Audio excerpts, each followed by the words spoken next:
Ang libro na Rich Dad Poor Dad ay naging inspirasyon sa karamihan dahil maraming idea na talagang magbibigay sa iyo ng magandang influence sa iyong pananaw tungkol sa pera at pagyaman. Sinulat ito ng isang entrepreneur na si Robert Kiyosaki at una itong na-publish noong 1997. Nabansagan ang librong ito na the #1 personal finance book of all time at nakapagbenta ito ng mahigit 40 million copies worldwide. So ano ba ang meron sa librong ito? Ang Rich Dad Poor Dad ay kwento ng dalawang ama ni Robert Kiyosaki.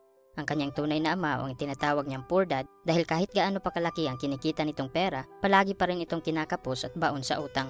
Ang kanyang pangalawang ama naman ay ang tinatawag niyang rich dad, ang ama ng kanyang kaibigan na naging mentor niya sa paglaki. Dahil magkaiba ang pananaw sa buhay ng kanyang dalawang ama, madalas ay nalilito siya dahil magkaiba rin ang impormasyon na kanyang natatanggap. Kadalasan ay maririnig niya sa kanyang poor dad ang salita na masyadong mahal, hindi natin yan maa-afford. Habang ang kanyang rich dad naman ay palaging nagtatanong kung paano ko kaya yan maa-afford. Dahil sa influensyang nabibigay ng kanyang dalawang ama, maagang namulat si Robert sa pinagkaiba ng mindset ng mga mayayaman at mahihirap. At ang mga kaibahan na ito ay naging aral at guide niya kung paano siya yumaman at kung paano siya nakapagtayo ng maraming negosyo. Sa video natin ngayon, pag-uusapan natin ang 6 na aral na ibinahagi ni Robert Kiyosaki sa kanyang libro.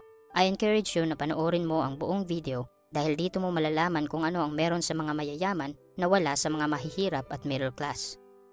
Lesson number 1. Ang mga mayayaman ay hindi nagtatrabaho para sa pera. Karamihan sa atin ay maagang nakatanggap ng advice na mag-aral ka ng mabuti para paglaki mo ay makahanap ka ng trabaho na merong malaking sahod at maganda ang benefits. Hindi common ang advice na mag-aral ka ng mabuti para pagkatapos mong graduate ay makapagsimula ka ng magtayo ng sarili mong negosyo. Ito ang unang aral sa libro ni Robert Kiyosaki na kung gusto mong yumaman, huwag kang magtrabaho para sa pera. Hindi ibig sabihin na huwag kang magtrabaho dahil mismo si Robert ay nagtatrabaho rin bilang isang sales guy.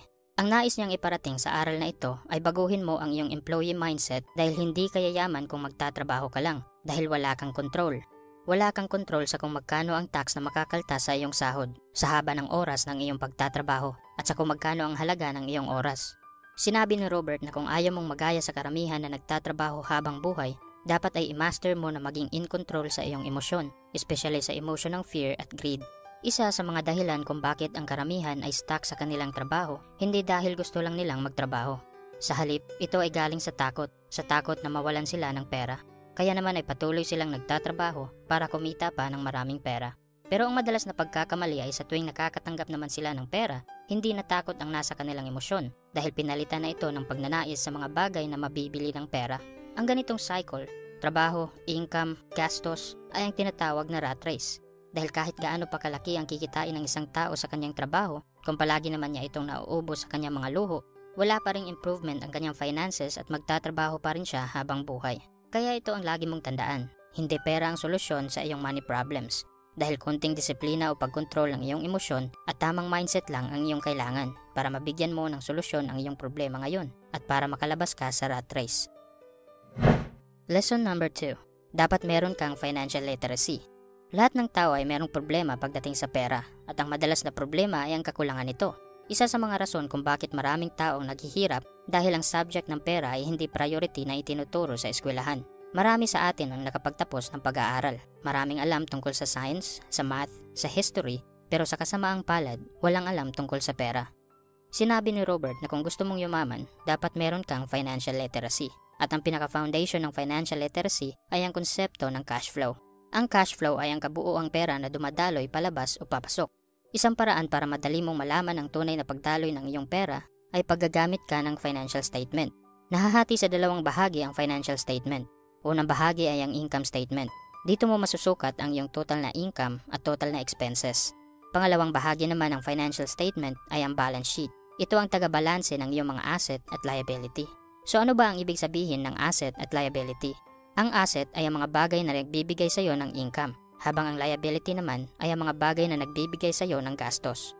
Ang rason kung bakit ang mga mayayaman ay lalong yumayaman dahil ito sa kanilang cash flow pattern. Malaki ang pinagkaiba sa cash flow pattern ng mga mahihirap, middle class at mayayaman. Ang cash flow pattern ng mga mahihirap ay ganito.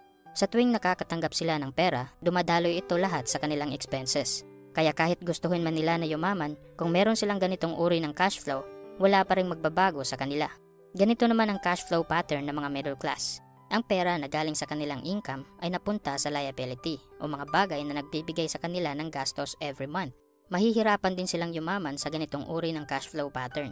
Ang cash flow pattern naman ng mga mayayaman ay ganito. Ang kanilang pera ay nanggagaling sa kanilang asset o mga bagay na nagbibigay sa kanila ng income, gaya na lang ng rental properties, investment, royalties at iba pang mga negosyo. Ang kaibahan sa cash flow pattern ng mga mahihirap, middle class at mayayaman ay nakabase sa level ng kanilang financial literacy. Kaya kung gusto mong yumaman, gayahin mo ang cash flow pattern ng mga mayayaman.